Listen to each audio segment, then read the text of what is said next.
Doctor? Yes? The next patient is ready. Already? Would you like me to go over the file? Again? Sure. He's a 27-year-old Caucasian male, 60 kilograms, 175.2 centimeters. Hair and eye color brown. So not my type. I'm joking. Goodness gracious. How little fun. I have to warn you, superiors are getting a little impatient with your lack of progress. And I have to warn you, I couldn't care less. Look, if they really understood what I was trying to do here, they wouldn't expect anything done in the first decade, let alone 3 years in. Well, that's part of the problem, Doctor. They don't understand. So surely you can see why they're anxious to get results. Yeah, whatever. Just keep going over the file. His name is Jacob Brown. He was born in Silicon Valley, California in 2062. Both his parents worked for Intel before their demise, and his last place of employment was also at Intel. Would you like to know his star sign? No. Guess that's enough. When will he arrive? He's already here. Leave with that next time. I hate keeping people waiting.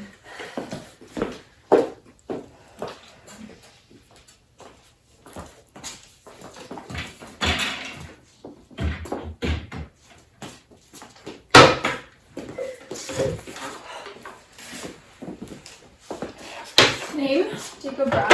Place of birth, Silicon Valley. Status, recently unemployed. This is all true, yes? Yes. You're a 27-year-old Caucasian male, 60 kilograms, 175.2 centimeters, hair and eye color brown. Yeah?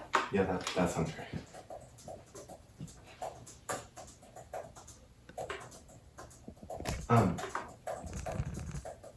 I'm actually very surprised to meet you, Dr. Blake.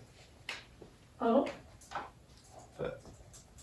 Well, just because, I wasn't really sure how hands-on you'd be with the project. And? Well, and what? What do you think? I'm sure a guy with your degree in microbiology has some sort of opinion on my work. Yeah, I guess your work on cuttlefish was pretty cool. Fascinating, actually. Thank you. And what about me? I'm sorry, what? Am I taller than you thought I'd be? Shorter? No, you seem like you're... does this really have anything to do with the study? If I say yes, will you answer? I really like to know what sort of impression I make on people. Okay, well, I guess you're shorter than I thought you'd be. Buy me to buy heels later, will you? Sure. I was talking to my watch. Oh, sorry.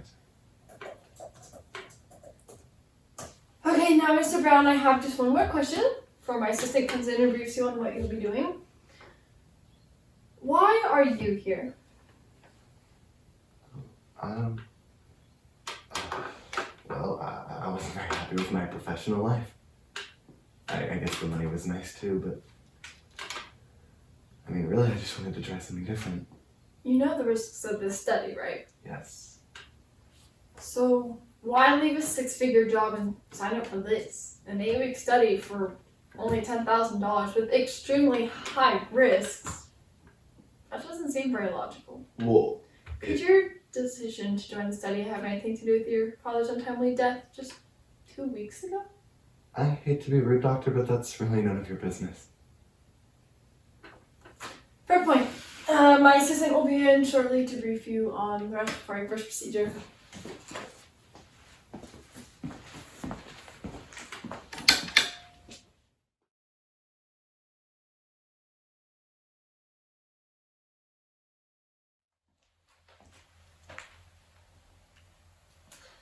Doctor? Yes, what is it? I have some news. The superiors, in an attempt to ease their anxiety regarding the project, have cut the time per patient from 8 weeks to 4. You're joking. I don't believe it. Are you serious? Are you mental? Doctor, don't throttle the messenger. It wasn't my decision. Surely you can understand the kind of stress they're under. It must be so hard to sit on top of your $1 billion fortune, Throwing money at whatever scientist you think might actually do something substantial. Doctor, 2 members of the council have died. Oh. Very sorry to hear that. Which ones? Scavinci and Davids. We should send a letter to their families. Yes, I'll remind you after your meeting, Mr. Brown. Brown. Yes, right. Good morning, Mr. Brown. How are you? I'm alright. You guys treat the lab rats very well. Don't we? Now, I'm here to give you a sort of physical checkup, just to make sure that everything went well after your last procedure. Okay.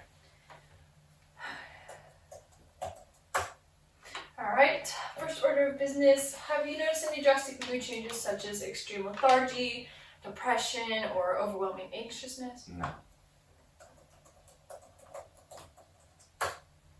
Do you feel any differences in completing tasks such as walking or driving, and are you still confident in your abilities to do so? Oh, yes. Yes, I'm confident in no differences. Alright, do you mind standing up and walk around the room for me? Oh, sure.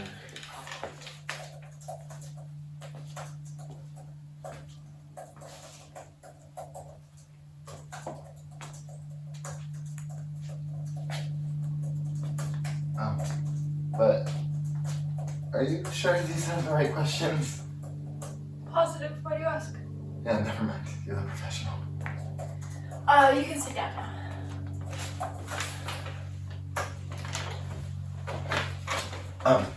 What is that for? Your questions aren't making any sense. The surgery was just on my hand. I beg your pardon? Well, that's what I was told. Your assistant said the surgery was just on my hand.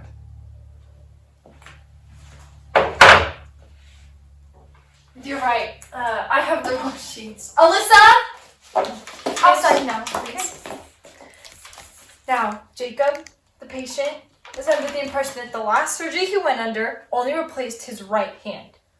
Why does he think that?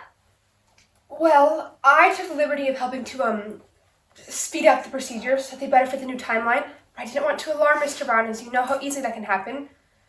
So I may have told a white lie to our patient. Mine. Excuse me? This is my patient.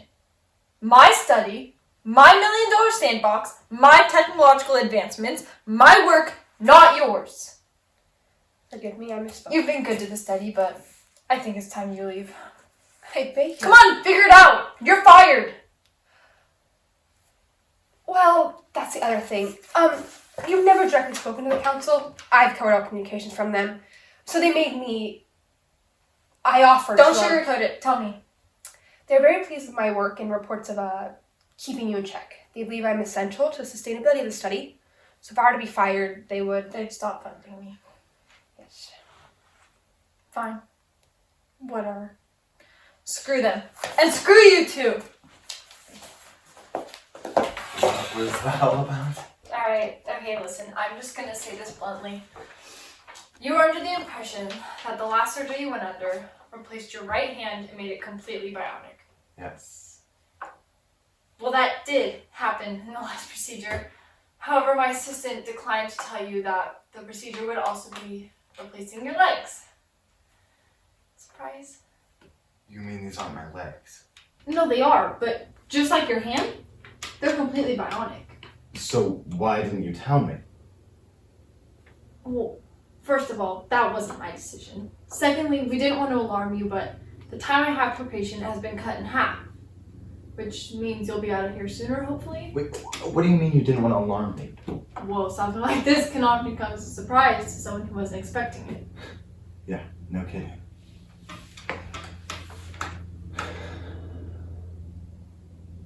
Well, so, what part of me is still, me? Mr. Brown, that's not a very well phrased question. The things your legs are made out of aren't machinery. They're still very true to the genetic makeup of your body. They're just a version of you that's built to last longer. That doesn't really answer my question, doctor. As the procedures progress, I go from what is easiest to replace to what is hardest. So your next procedure will be on your lower abdomen and the organs and systems that reside there. So The last few procedures have replaced your arms and legs. Both arms. And both legs. That's correct. You know you can leave the study, right? Yes. And you don't want to? No, there's nothing to go back to, really. Okay. Your next procedure is tomorrow afternoon. Hey, thanks for being so honest with me. My pleasure. And, remember to buy heels later.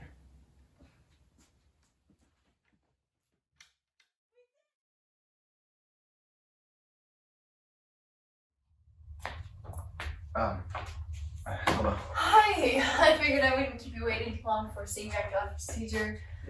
I just got out. Is everything alright? Whatever could you mean? Well, it's just that you look a little upset. Don't worry about it. Now, how are you feeling? Any differences in mood, abilities, etc., etc.? No, I feel exactly the same. Perfect. One question. Can I still eat? Of course you can still eat, if you mean whether or not you need to. That's a different question. Your body runs on a different sort of fuel now, so it would still greatly appreciate food and water, but if you were to go for, say, a decade without eating, you'd probably be fine. Wow. That's pretty cool. Thanks, I know. Can I ask again what's wrong? Do you really want to know? Well, yeah, did something go wrong with one of my surgeries? No. You did fine. Another one of the council members died. I'm sorry to hear that. But what's the council? And what do you mean another? The council is, well, the short version is they're a bunch of old white men who like to throw money at scientists who promise they'll solve all their problems. They're sort of the board of directors that oversee everything I'm doing here. Just making sure their money isn't wasted. And I found out this morning that Mr. Ferry passed away. That makes 3 dead just this month. Were you close with any of them? No, quite the opposite, actually. How old were they? That's the thing. They were all late 50s, early 60s, the youngest members of the group. Mr. Brown, how old was your father when he died? He was 45. And your mother? 38, but they couldn't find anything wrong with them. They just died. It was probably some rare cancer or something. I mean, we weren't really the luckiest people to begin with. You're wrong. Excuse me? It wasn't rare. They weren't just unlucky. But what do you mean? 50 years ago, the average life expectancy was 82. Do you want to know what it was just last year? It was 68. Do you know how many people between the ages of 35 and 50 have died in the last decade? Almost 1.5 billion people. And nobody knows why. No doctor has found any sort of substantial information to base any sort of cure off of. It's an impossible, mysterious disease, and nobody's doing anything about it. Why did I not know about this? Fear of public outrage, I guess. The government has done a good job of covering it up as just peculiar instances, things that don't happen very often. So they're lying to us. No, not lying. If you were to go through just a few public records, you would see that something was off. They're just not making a big deal out of it and not doing anything to fix it. But you are. Yes, but I'm not from the government. Actually, this study exists despite the government. I told them I would use my title as a world-renowned scientist to alarm the public of these instances unless they let me do this. Okay, so instead of trying to figure out what's killing everyone, you're doing what? Creating cyborgs? No, I'm making a body that nothing could go wrong with. A better version of ourselves, one built to last longer. How do you know that's possible? I know. That's why you're here. So you haven't been successful? No, do you think you'd be here if I had been? How many people have died? What do you mean? If you've been unsuccessful, then all of your other experiments have died. How many? That's not true. Most of them leave after 3 weeks. Why? Because they figure the risks aren't worth it. The money's not worth it. They get a new sense of purpose and move on with their lives. And that's most people? Yes. Okay, well, what about the rest? How many people have died, Doctor?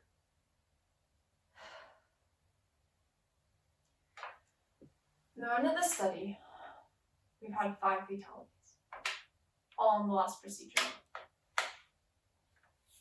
So, we really are just lab rats. You're bringing us in here to die. No.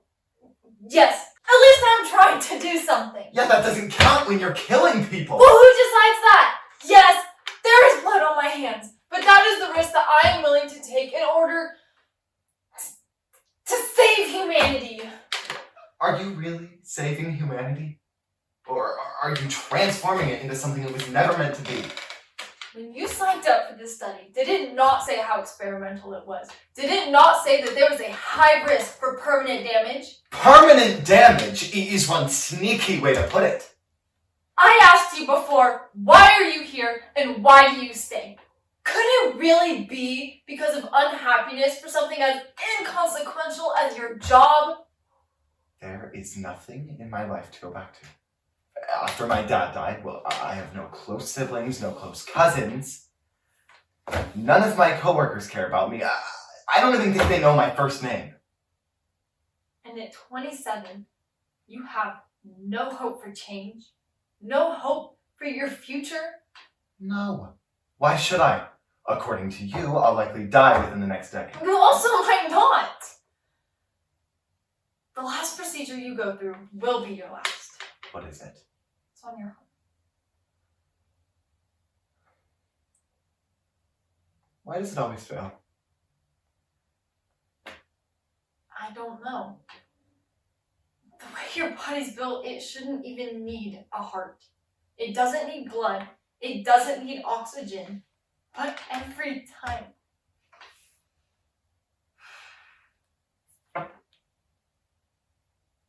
It's not too late to leave. You have so much ahead of you. My future ended before I joined this study. You don't know that. What? And you don't know that either. Don't try to gain some sort of moral high ground by sending me back out into the world.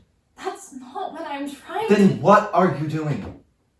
What reason do you have for letting me go? What time's my last procedure? Tomorrow morning.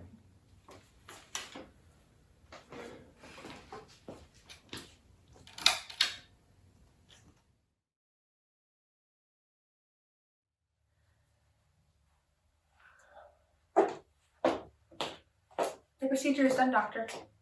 And? Unsuccessful.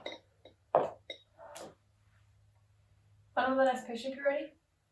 Unsure.